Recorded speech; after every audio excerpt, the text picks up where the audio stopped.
नमस्कार, दीपाज किचन मध्ये आपल्या सर्वांचं स्वागत आहे। आज आपण महाशिवरात्री विशेष उपवासाचे साबुदाणा वडे बनवतोय। विशेष म्हणजे हे वडे अजिबात तेलकट होत नाहीत, तसेच एकदम टम्म फुगतात, तितकेच आतून एकदम पोकळ आणि वरून एकदम कुरकुरीत असे बनले जातात। त्यासाठी मी तुम्हाला काही खास टिप्स देणार आहे। बऱ्याच जणांचा साबुदाणा वडा हा तेलामध्ये फुटला जातो, तर वडा फुटू नये यासाठी सुद्धा मी एक खास टिप तुम्हाला सांगणार आहे। त्यासाठी हा व्हिडिओ नक्की बघा। चला तर मग आपण वेळ न घालवता रेसिपीला सुरुवात करूयात। मी इथे साबुदाणा वडे बनवण्यासाठी एक वाटी म्हणजे वजनी प्रमाणामध्ये तो 200 ग्रॅम इतका हा साबुदाणा आहे, रात्रभर भिजत ठेवला होता। दुसऱ्या दिवशी सकाळी तो अगदी व्यवस्थित असा भिजला गेलेला आहे। तुम्ही ते बघू शकता, अगदी टम्म असा तो फुगलेला आहे। आता त्याला आपण हाताने अगदी व्यवस्थित असं मोकळं करून घेऊया। महत्त्वाची टिप म्हणजे वड्यासाठी जो साबुदाणा भिजवतो यामध्ये जास्त पाणी घालायचं नाही, साबुदाणा बुडेल इतकंच पाणी घालून तो भिजवून घ्यायचा आहे। त्यानंतर वडे बनवण्यासाठी लागणाऱ्याचं सर्व साहित्य पाहूयात।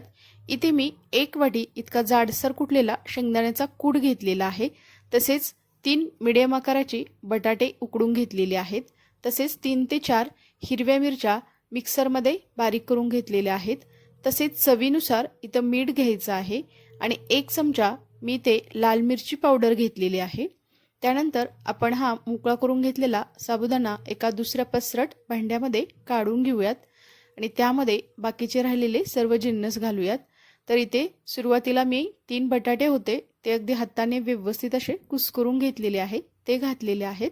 त्यानंतर इथे आपण शेंगदाण्याचा कूट घालायचा आहे, तसेच इथे आपण बारीक करून घेतलेली हिरवी मिरची, तसेच इथे 1 चमचा आपण लाल तिखट घालायचं आहे आणि चवीनुसार मीठ घालून याला हाताने अगदी व्यवस्थित असं मिक्स करून घ्यायचं आहे।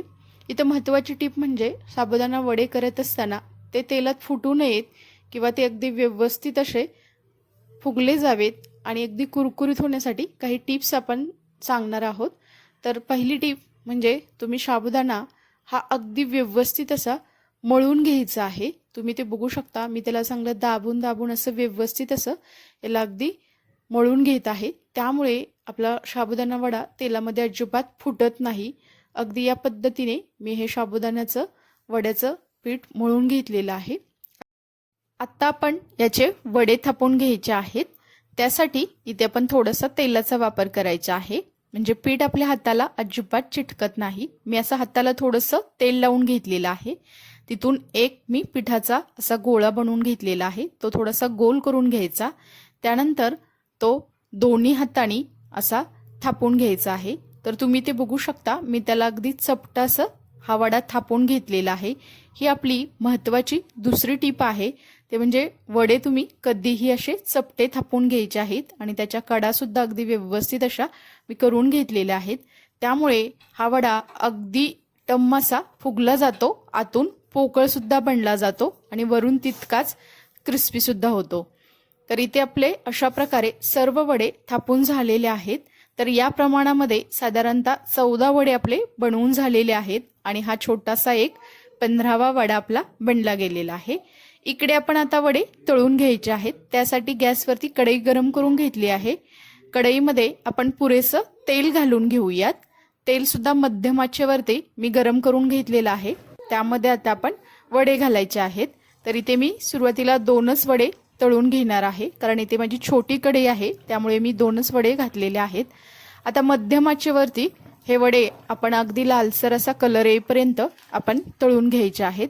इथे महत्त्वाची तिसरी टीप म्हणजे वडे तळत असताना गॅसची फ्लेम अगदी कमीही ठेवायची नाही आणि एकदम जास्त सुद्धा ठेवायची नाही।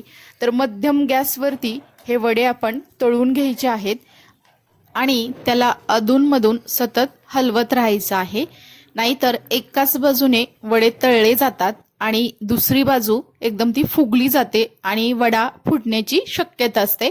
त्यासाठी त्याला सतत आलटून पलटून दोन्ही बाजूने आपण हे वडे तळून घ्यायचे आहेत। त्यामुळे आपल्या साबुदाणा वड्याला सर्व बाजूनी एकसारखा असा कलर येतो। इथे वडे तळत असताना तेल वगैरे उडण्याची शक्यता असते, त्यामुळे तेलामध्ये जेव्हा तुम्ही वडे असे पलटी करत असता तेव्हा दुसऱ्या एका चमच्याच्या साहाय्याने त्याला असं पलटी करून घ्यायचं आहे. त्यामुळे आपले वडे दोन्ही बाजूने व्यवस्थित असे तळले सुद्धा जातात आणि तेल वगैरे उडण्याची शक्यता येत नाही. इथे दोन्ही बाजूने आपण अगदी एकसारख्या रंगावरती हे वडे तळून घ्यायचे आहेत. तर तुम्ही ते बघू शकता, अगदी असे टम्म असे हे वडे आपले फुगले गेलेले आहेत. आता आपण याला काढून घेऊयात आणि याला कलर सुद्धा अगदी मस्त आलेला आहे. तर दुसऱ्या डिशमध्ये आपण याला काढून घ्यायचं आहे आणि अगदी याच पद्धतीने आपण बाकीचे सुद्धा वडे तळून घ्यायचे आहेत. तुम्ही ते बघू शकता, अजिबात तेल राहिलेलं नाही.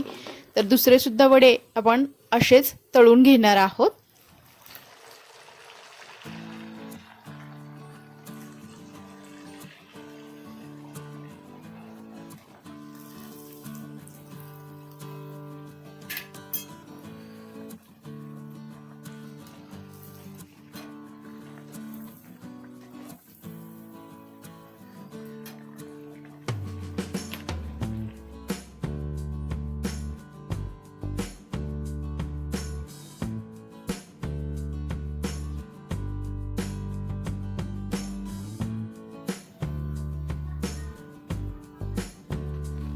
अशा प्रकारे आपले इथे सर्व वडे तळून झालेले आहेत.